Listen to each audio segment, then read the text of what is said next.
यरबा संगे मिले छलियो बसवारी में सैया संगे सुतल रहियो हम सारी में। की बताइयो गे सखी भतार वाला मजा यार में नहीं छो।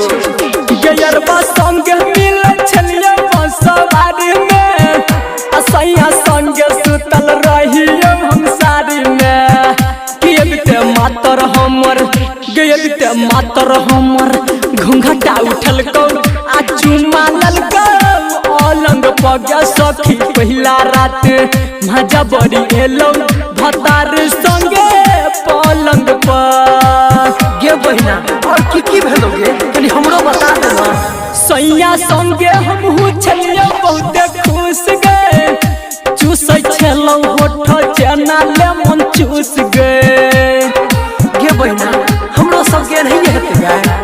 हाँ गए सैया संगे हमहू छलियो बहुते खुश गए चूसै छलौ होठ चना लेमन चूस गए।